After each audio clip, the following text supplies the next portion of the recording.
इतिहास की कभी ना भुला देने वाली घटना, अन्याय जो आज भी हमारे समाज को शर्मिंदा कर देता है, पूरे भारतवर्ष को लज्जित कर देता है। एक सभा ऐसी जहां बड़े से बड़े शूरवीर ज्ञानियों के रहते हुए कोई कुछ कर न सका। एक औरत अपनी रक्षा की गुहार करती रही। पांच पांच पटी द्रोणाचार्य, धृतराष्ट्र पितामह और दरबारी गणों के रहते हुए भी कोई कुछ कर न सका। युग बीत जाएंगे, युग बीत जाएंगे। कल भी पितामह द्रोणाचार्य जैसे लोग समाज में थे और आज भी मिल जाएंगे, जो सब कुछ जानते हुए भी कुछ नहीं करते, मूक बने सब अन्याय देखते रहते हैं। समाज उन्हीं जैसे लोगों से भरा पड़ा है। जरूरत है तो उनको जगाने की, अपराध के खिलाफ आवाज उठाने की, अच्छाई का साथ देने की, ना कि बुराई का। एक छोटी सी कोशिश है, कुछ हमारी पंक्तियों के द्वारा उन्हीं विद्वानों, शूरवीरों, बुद्धिजीवों पर प्रश्न उठाते हुए जो समाज में तो रहते हैं पर मूक बनकर रहते हैं। आज हमारे समाज में पितामह द्रोणाचार्य, धृतराष्ट्र जैसे लोग हैं जो सक्षम होते हुए भी कुछ नहीं करते और चुपचाप बैठे रहते हैं। क्या रोक रहा था पितामह को उस दिन? एक सभा ऐसी जहां शूरवीरों का जमा पड़ा था, फिर भी कोई कुछ कर न सका। इतिहास में कलंक बनकर रह गई, पूरे भारतवर्ष को लज्जित कर गई।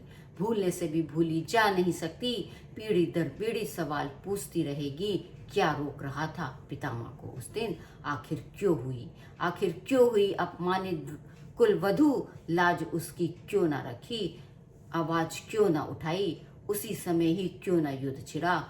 क्या रोक रहा था पितामह को उस दिन?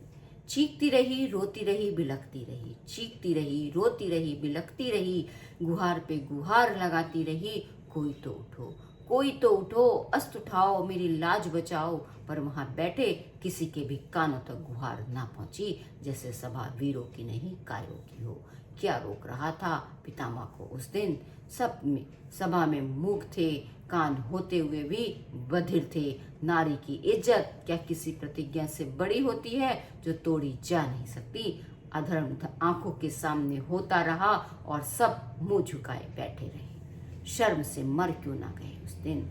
काट क्यों ना दिया हाथ, फोड़ क्यों ना दी आंखें उस दिन?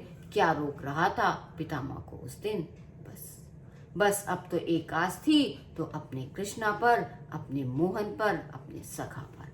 कृष्णा कृष्णा पुकारने लगी, जपने लगी, गिरधारी मेरी लाज रखो, तुम बिन कोई न मेरो। हे मुरारी मेरी लाज रखो, तुम बिन कोई न मेरो। आज सभा मौन पड़ी है, तुम बिन कौन हमारो। हे घनश्याम, हे माधव, तुम्हारी सखी आज विपदा में है, लाज उसकी दांव पे लगी। हरी हरी पुकारने लगी, विलाप कर रही, अविलर आंसू बहा रही, कृष्णा कृष्णा जप रही। अबला की सुन पुकार, आदर्श सभा में आए। एक एक धागे का कर चुकाऊंगा, पंचाली तेरी लाज बचाऊंगा। पल भर में आ गई साड़ी बिच नारी, नारी बिच साड़ी, दुशासन को भ्रमित करते रहे। सभा में सब चकित थे, गिरधारी की लीला देखकर प्राण शम से सार हुए। लाज केशव ने ही रखी, पर क्या रोक रहा था पितामह को उस दिन? क्यों होने दिया अपमानित कुल वधू को उस दिन?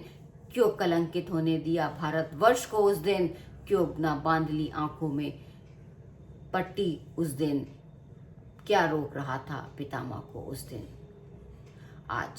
आज पितामह भीष्म भी इस महाभारत युद्ध का कारण बन कलंक माथे पर लिए लेटे लेटे विलाप करे, कलंक लिए लेटे लेटे विलाप करे, शोक करे।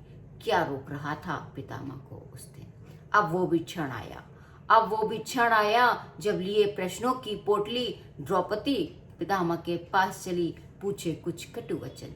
क्या रोक रहा था पितामह को उस दिन? विलाप कर रही द्रौपदी पूछ रही, बाणों की शैया पर लेटे लेटे पितामह से सवाल पे सवाल, जिसके साक्षी वे खुद भी बने अपराधी आज।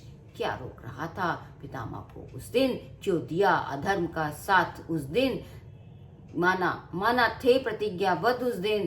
क्या धर्म से बड़ी होती है प्रतिज्ञा? क्या अन्याय से बड़ा होता है प्रण?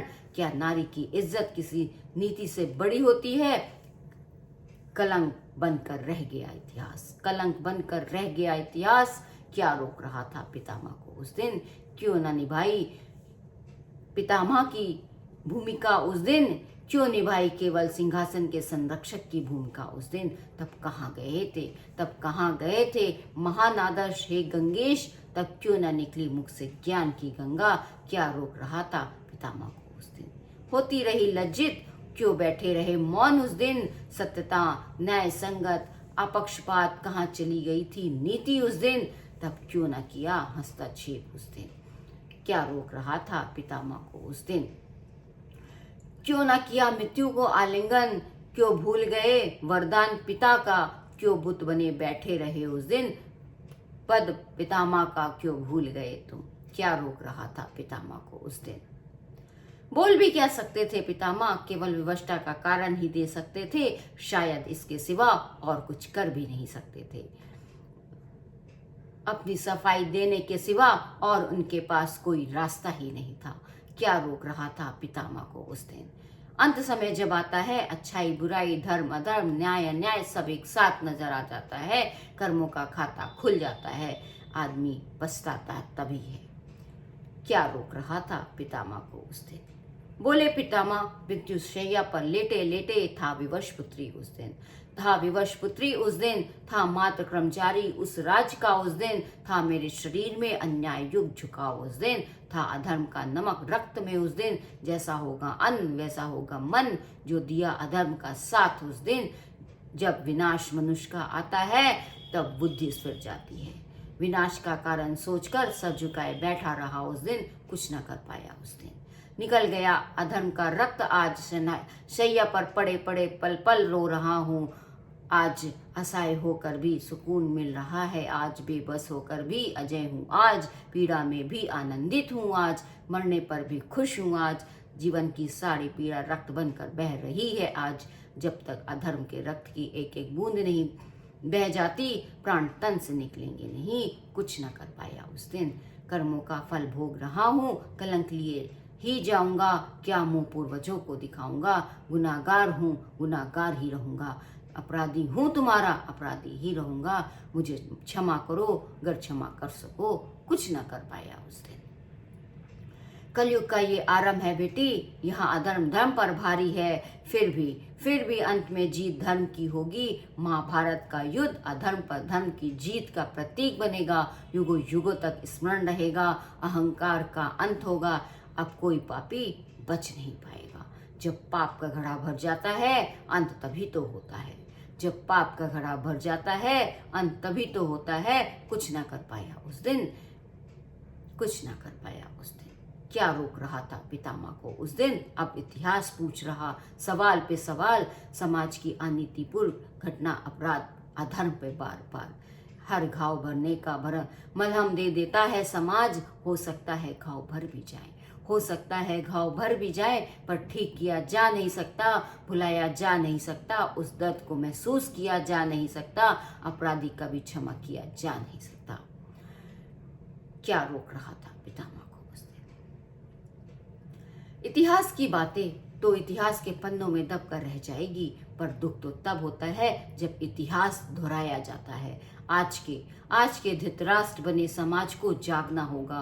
क्या कमी रह गई परवरिश में? सोचना और विचारना होगा। शुरुआत अपने अपने घरों से ही करनी होगी। हर पितामह को प्रतिज्ञा तोड़नी होगी, नारी सुरक्षा की प्रतिज्ञा लेनी होगी। हर द्रौपदी को अब खुद ही अस्त्र उठाना होगा।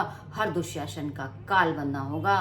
राह किसी मुरारी की नहीं, गिरधारी की नहीं, खुद काली बनना होगा, खुद काली बनना होगा। धन्यवाद।